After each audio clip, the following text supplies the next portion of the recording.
Olá, meus queridos alunos do terceiro A, estamos de volta aqui para mais uma aula, essa direcionada para os senhores efetivamente, né? Continuar nossa matéria, na nossa apostila e efetivamente lembrando aos senhores que a gente está sentindo falta também das aulas ao vivo.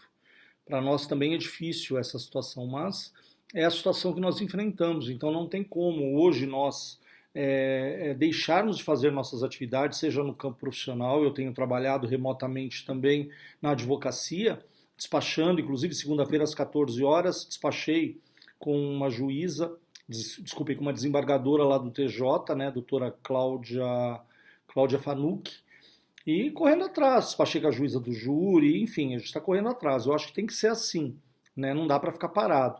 Claro que preferíamos estar em sala de aula, mas enquanto não estamos, vamos continuar aqui.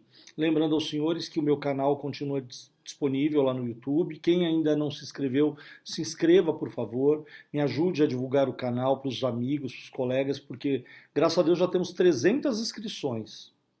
É pouco, mas, né, tá bom, né? Faz um mês só que começou, então 300 inscrições, 300 pessoas acompanhando, recebendo notificações, e à medida que eu for postando vídeo, com a marcação no sininho que vocês fazem quando se inscrevem, o sininho vai alertando os senhores, vem uma mensagem lá para os senhores do novo vídeo postado. E a minha ideia, até falei com alguns colegas dos senhores, é manter o canal mesmo quando nós estivermos já na fase pessoal, na fase aulas em sala de aula. Por quê? Porque aí eu dou esse canal também para os alunos que acabam faltando, os alunos que acabam tendo dificuldades, eles vão poder também, depois da aula, ir lá em casa, no momento de folga, no momento de paz, tirar as dúvidas. Então a ideia é essa mesmo, tá bom? Bom, lembrando aos senhores que nós estamos falando aqui dos tipos de pena. Na aula passada nós terminamos a falar dos tipos de penas restritivas de direito. Lembrando aos senhores que são 3 tipos de pena: privativa de liberdade, cadeia, grade, restritiva de direito e pena de multa. Essas são as penas, não existe outro tipo de pena. A despeito de alguns ainda às vezes me questionaram, professor, mas existe a pena de morte no Brasil. E não é mentira, existe mesmo. Em um único caso, que está previsto lá na Constituição Federal, em caso de deserção de um membro do Exército, Marinha ou Aeronáutica, em caso de deserção em tempo de guerra. Que Deus nos livre o Brasil aderisse a uma guerra mundial, aí, uma guerra em qualquer um dos países ou uma guerra mundial. Aquele militar que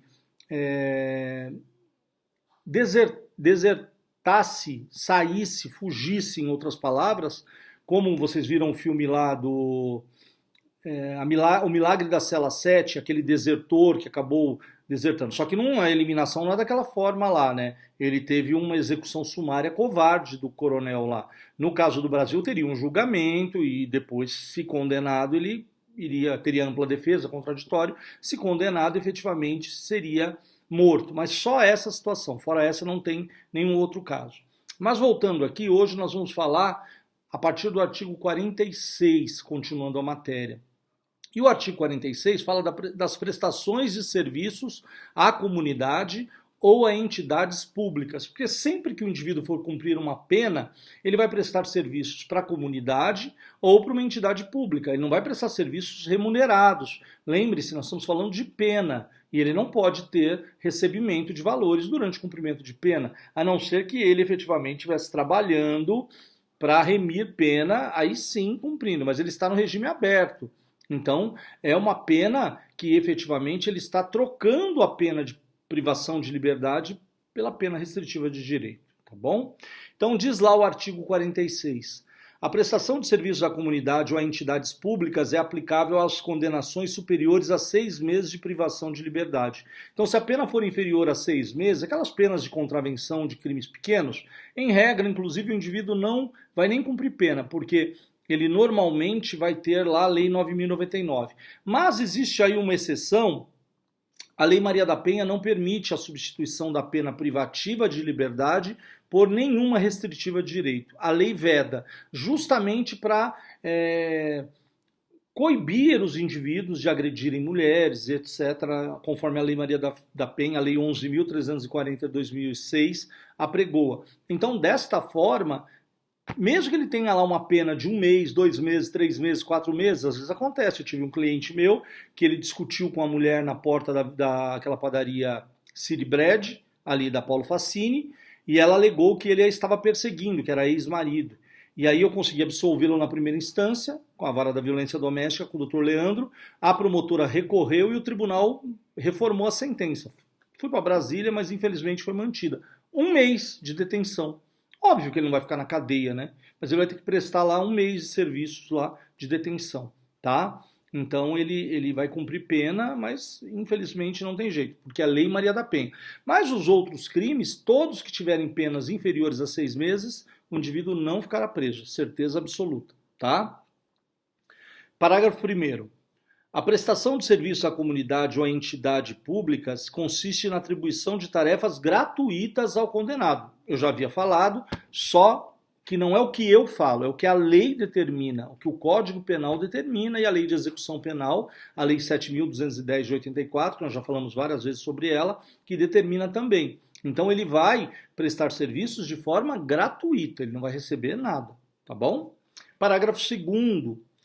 A prestação de serviço à comunidade dar-se-á em entidades assistenciais, hospitais, escolas, orfanatos e outros estabelecimentos congêneres em programas comunitários estatais. Em outras palavras, serviços sem fins lucrativos. O indivíduo trabalhará em regra prestando serviços públicos em entidades benemerentes que dão assistência psicológica, assistência social, assistência à saúde, etc., são órgãos estatais e órgãos benemerentes.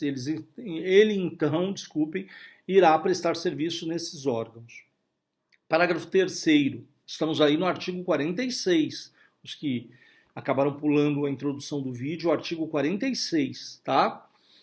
Parágrafo 3º. As tarefas a que se refere o parágrafo 1º serão atribuídas conforme as aptidões do condenado, devendo ser cumpridas à razão de 1 hora de tarefa por dia de condenação, fixadas de modo a não prejudicar a jornada normal de trabalho. Olha que interessante. O meu cliente ele foi condenado a 30 dias de detenção. 1 hora por dia, ele tem que cumprir 30 horas de prestação de serviço à comunidade. Tudo bem? O que não pode pela Lei Maria da Penha. Não vou falar o nome por questões éticas. Mas digamos que o indivíduo fosse condenado a 1 ano. Então vocês vão pegar 1 ano, que daria 365 dias, por 1 hora por mês, não 1 hora por dia. É isso, 1 hora por dia. Então ele tecnicamente teria que cumprir 365 dias, porque é 1 hora por dia, tá? Agora, como é que funciona na prática isso, professor? Ninguém vai sair da sua casa, vai até o estabelecimento, cumprir 1 hora e volta. Em regra, até porque ele pode efetivamente se livrar da obrigação, desde que ele cumpra pelo menos a metade do tempo da pena, né, ela sendo superior a 1 ano, ele tem que cumprir pelo menos metade da pena trabalhando, ainda que ele consiga adiantar. Mas, em regra, o que ele iria fazer? Ele, em regra, cumpre 8 a 10 horas, os que não estão trabalhando, né, por dia, ou aos finais de semana, de sábado e domingo, 8 e 8, são 16 horas. Então, são 4 finais de semana, ele cumpriria, então, 16 vezes 4, 64 horas. Então, em um mês, ao invés dele cumprir 30 horas, de 1 hora por dia, ele cumpriria 64, 2 meses e 4 horas a mais, 2 meses e 4 dias a mais, trabalhando só aos finais de semana. Isso é possível, tá? Geralmente, quando o indivíduo está trabalhando, ele faz isso porque o Estado não quer que ele perca o trabalho para poder prestar serviço à comunidade, tá certo? Outra coisa importante. Outra coisa importante, parágrafo 4º. Eu já havia adiantado, vou dizer aqui para os senhores, se a pena substituída for superior a 1 ano, então pena não desse meu cliente, uma pena normal, superior a 1 ano, é facultado ao condenado cumprir pena substitutiva em menor tempo, o artigo 55, que nós já vamos falar, melhor dizendo, lá na frente, nunca inferior à metade da pena privativa de liberdade fixada. Em outras palavras, digamos que ele foi condenado a 1 ano e 2 meses, ele terá que cumprir pelo menos 7 meses, porque nunca é inferior a metade da pena privativa de liberdade. Se ele foi condenado a 1 ano e 4 meses, ele teria que cumprir 1 ano e 4 meses, são 16 meses. Teria que cumprir 8 meses. Então ele teria que fazer 8 meses, a lei faculta a ele, não ter que esperar 1 ano e 4 meses, os 16 meses. Ele pode, acima de 1 ano, qualquer pena que seja acima de 1 ano, ele pode cumprir em menos tempo, desde que seja, no mínimo, metade do tempo que ele ficaria preso. Vou explicar mais uma vez para ficar bem claro isso. Vou colocar um exemplo prático. Ele foi condenado lá a 1 ano e 4 meses, são 16 meses. Metade de 16 é 8. 1 ano e 4 meses é maior que 1 ano. Então ele teria que, em 8 meses, ele pode, não é que ele tem, ele pode, em 8 meses, finalizar e ficar os 8 meses extinta a punibilidade, ficar livre. A lei faculta a ele esse direito. Ele só não pode cumprir em menos de 8 meses, em menos da metade do tempo fixado pela pena privativa de liberdade, substituída pela restritiva de direitos. Lembra que eu falei lá atrás, nas aulas passadas, que não existe pena restritiva de direito no Código. Se os senhores tiveram a curiosidade, e eu quero até abrir um parênteses para dizer uma coisa séria aqui. E eu vou usar o William, não desmerecendo ninguém, é que eu tenho um contato bastante com o William, a gente sempre se fala, e eu vou usar o William como exemplo. O William, até pelas formações que ele tem de outras faculdades, ele tem uma maturidade acadêmica. Então, por exemplo, eu passo um trabalho, ele nunca se fixa apenas nos termos do trabalho. Então eu vou usar esse exemplo, esse paradigma, para que os senhores entendam. Imaginem que o professor de direito, seja direito penal, direito civil, comercial, não interessa o ramo do direito, não interessa até qual a área profissional que o indivíduo vai escolher. Imaginem que vocês fossem imigrantes chegando ao Brasil sem conhecer nada do Brasil. Porque quando vocês iniciam lá no primeiro aninho lá de direito, normalmente tem mínimo conhecimento do direito, da ciência política e social. Então imaginem que vocês sejam imigrantes chegando ao Brasil sem conhecer nada. E aí o professor seria o seu guia turístico, o seu receptor, aquele indivíduo que irá receptá-los. O professor, então, ele pegaria cada um dos senhores e leva até o metrô Tucuruvi. Para nós aqui, quem mora para o lado de cá, quem mora para o lado de lá, o metrô Leste Penha é o primeiro. Mas para nós aqui, o metrô Tucuruvi, perto da FIG. Vou usar como referência a FIG. Então pegaria vocês e levaria até o metrô Tucuruvi. Colocaria todos dentro do metrô Tucuruvi e diria o seguinte, olha, esta é a primeira estação, aqui vocês podem ir até o Jabaquara, nesse ínterim os senhores podem fazer baldeações, explicaria o que são baldeações e etc. Então o professor já deu o caminho, ele colocou vocês numa trilha reta, que pode ser efetivamente baldeada, mas uma trilha reta, tá? Efetivamente ele deu o caminho das pedras. Infelizmente, alguns vão no máximo até Santana. No máximo até Santana, que é péssimo, porque perto pela estação do Tucuruvi, Santana é a 4ª estação, entendeu? Outros vão até a estação Jabaquara e vão fazer várias baldeações na Sé, na Luz, e vão lá para até as estações da Paulista e etc. Isto é desenvolver o conhecimento. Façam baldeações, não fiquem só no trilho do metrô em linha reta, baldeiem mesmo, busquem conhecimento. Eu dei uma lei, pegue a lei e vai dar uma lida. Eu dei um trabalho, use o trabalho para poder expandir. Até porque com a expansão vocês vão ter mais questionamentos. E quanto mais a gente aprende, mais questionador a gente fica. Quanto mais eu aprendo, sinto que eu sei tão pouco. Estou aprendendo todo dia, então é isso que vocês têm que fixar. Eu tomo a liberdade de falar isso para os senhores, são meninos aí, estão no 2º ano de Direito, logo estarão indo para o 3º, com fé em Deus, mas que sirva de exemplo aí, tá? Nunca se atenham somente àquele básico. Para ser básico, qualquer um seja o melhor, seja o profissional procurado, não por ter o menor preço, mas por ter a melhor qualidade. É isso que vocês têm que firmar e colocar na cabeça, tá bom? Então, é isso. Artigo 46 fala da prestação de serviço, a forma que ela vai ser prestada, e ela acaba dando aos senhores aí a explicação ao final de que qualquer indivíduo condenado a pena superior a 1 ano pode até cumpri-la desde que no mínimo cumpra 6 meses, no mínimo cumpra a metade daquela pena, tá bom? No meu exemplo, 8 meses, mas se fosse 1 ano e 1 dia, 6 meses e 1 dia já estava completo aí, já estava respeitando o que diz o artigo 46, tá certo? O artigo 47, ele fala também de uma outra pena restritiva de direitos. E o próprio título fala: interdição temporária de direitos. Professor, por que não é interdição definitiva de direitos? Porque senão seria pena perpétua. E o nosso ordenamento jurídico, com exceção da pena de morte que eu expliquei agora há pouco, ele não permite pena perpétua. Por isso que efetivamente a pena será temporária. Qualquer pena é temporária.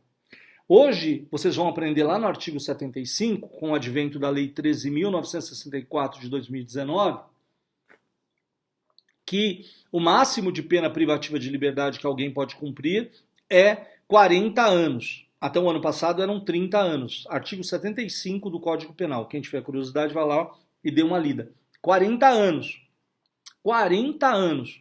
Ainda que ele seja um indivíduo que tenha cometido crimes bárbaros, a partir de agora, vou dar o exemplo aí do maníaco do parque, mas ele ainda pega a lei antiga, porque vocês aprenderam comigo lá no artigo 2º da irretroatividade da lei penal, que a lei penal não retroage, é a regra, só retroage para beneficiar o réu, e como a lei nova ela é mais pesada, ela é pior para o réu do que a antiga, vigora a lei anterior. Então o maníaco do parque ele ficará 30 anos preso, que era o máximo que permitia antes. 30 anos. Aí alguém vai me dizer, professor, mas 30 anos de cadeia é cadeia pra caramba. Ele tirou 12 vidas. Então é cadeia pra caramba, mas é proporcional, nem é proporcional ao que ele fez, à barbárie que ele fez. Por quê? Ele foi condenado a 200 e poucos anos. Mas o limite brasileiro é de 30 anos. Então a pena dele não é perpétua. Porque se fosse perpétua, o legislador diria o seguinte: o indivíduo cumprirá estritamente a pena no regime fechado, semiaberto, aberto, estritamente toda a pena que ele for condenado. Não vai ter como. Como é que ele ia cumprir 200 anos de pena? Nem só se ele fosse da época do Matusalém. Então não tem jeito, tá? Toda a pena é temporária, toda, sem exceção. De 1 ano que nós falamos agora há pouco, a 40 anos que é a pena máxima, ele vai ficar temporário, porque em 40 anos acaba e aí começa uma nova vida. Em 30 anos acaba e aí começa uma nova vida, tá bom?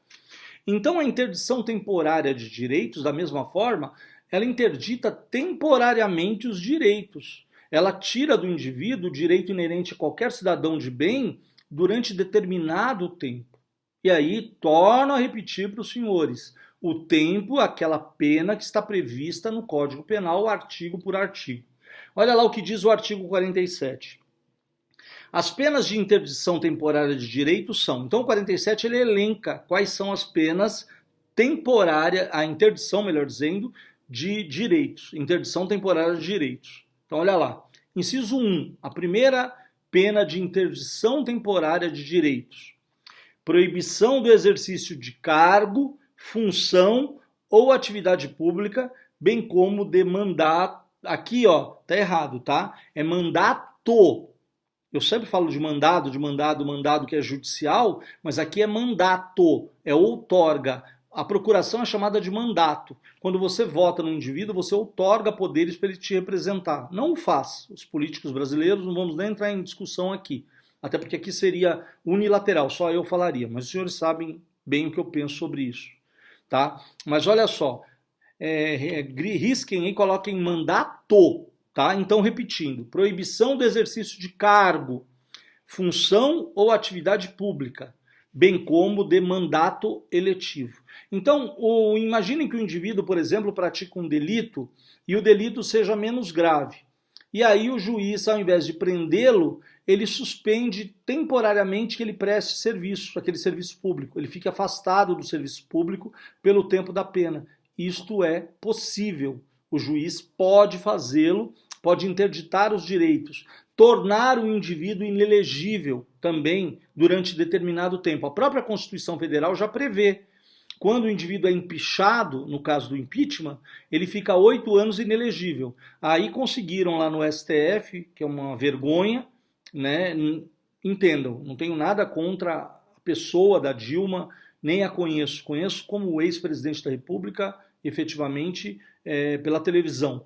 Mas ela foi empichada e, a despeito do que prevê a Constituição Federal, que o segundo requisito da sentença, da sanção, era ela ficar inelegível por 8 anos, e ela não perdeu a elegibilidade. Tanto que ela foi candidata a senadora, ela, salvo engano, por Minas Gerais, perdeu, mas ela tinha direito a ser eleita. Então, os senhores percebam que, efetivamente, algumas coisas são muito bonitas no papel, mas na prática não funciona. Mas o juízo Acó, dos pobres mortais, né, que é o dia a dia que nós vemos, ele aplica sim, tá? Um vereador, um político, enfim, um indivíduo que é candidato, que milita, digamos que ele descubra aí que o indivíduo era candidato a vereador ou candidato a prefeito, e durante a campanha ele comprou votos, ele não se elegeu, mas é provado que ele comprou votos. Comprar votos é crime eleitoral. Então ele é condenado, o juiz, ao invés de mandá-lo para a cadeia, substitui a pena, o quantum da pena, pela inelegibilidade de até 8 anos. Seria um exemplo aqui. A cassação bem como de mandato eletivo, né? A cassação do mandato eletivo, se ele fosse eleito, ou a cassação do direito dele de se eleger. Inciso 2. Proibição do exercício de profissão, atividade ou ofício que dependam de habilitação especial, de licença ou autorização do poder público. Medicina, por exemplo, os indivíduos que dependem lá da autorização do poder público para atuar, né, seria um exemplo. Eu falo depois o exemplo prático, eu vou explicar tudo, depois eu falo o exemplo prático de um por um, para os senhores entenderem. Tá? Inciso 3. Suspensão de autorização ou habilitação para dirigir veículo. Isso é muito simples, né?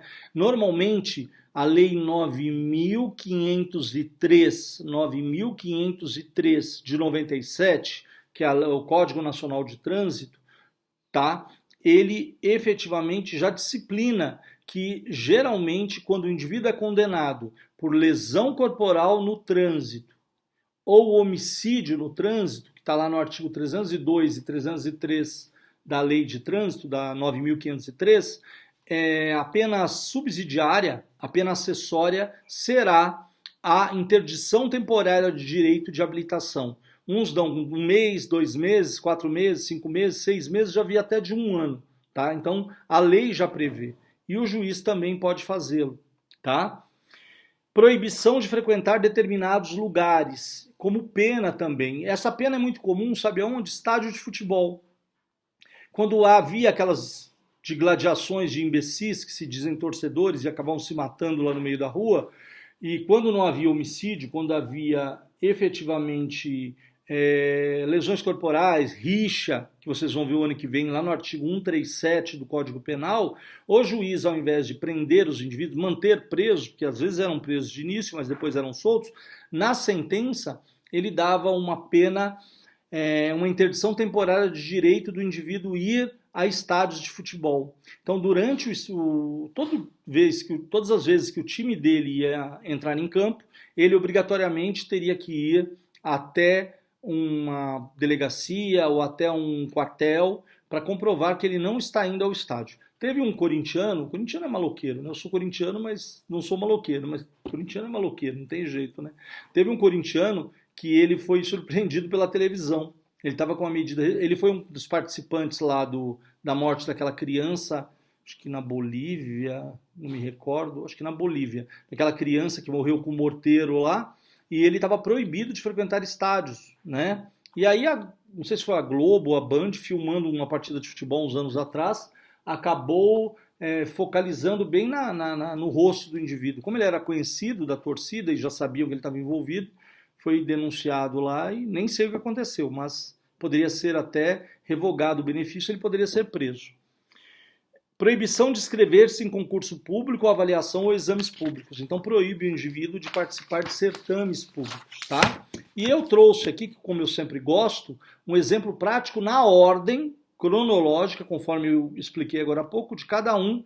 E aí vamos encerrar essa primeira parte da aula aqui, tá?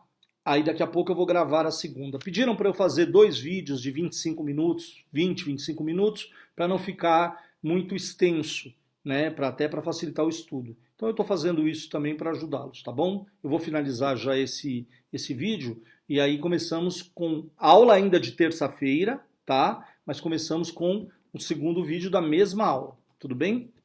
Olha lá. Prefeito que comete crime tem o exercício do cargo suspenso temporariamente. Então o prefeito cometeu um delito e ele teve o exercício do cargo suspenso. Aí assume o vice-prefeito até que se defina a situação. Isso aconteceu com o prefeito de, acho que Embu das Artes, salvo engano. Médico público que comete delito e tem sua habilitação suspensa por algum tempo. Então ele é médico público, trabalha em hospital público e ele tem efetivamente o direito de exercer a medicina suspenso. Ele não poderá exercê-la, ele tem uma interdição temporária de direitos. Motorista de ônibus que praticou crime de trânsito tem habilitação suspensa por algum período. Idem. Eu já havia falado, né, nos crimes de trânsito isso é muito comum. Indivíduo comete delito em estádio de futebol e é impedido durante certo período de comparecer aos jogos. Torno a repetir o exemplo que eu falei agora há pouco, é muito comum isso também, tá? E por último, indivíduo comete delito e é impedido de prestar qualquer concurso público. Então, aí são as interdições temporárias de direito. Ele é impedido durante aquele período. Cumprido o período sem nenhuma alteração, ele volta ao status quo, volta a ter direito a prestar concursos, etc. Tá bom? Deus abençoe. Paramos a primeira parte agora, já inicio a segunda automaticamente. Vou só salvar aqui para nós começarmos um novo vídeo da segunda parte, tá bom?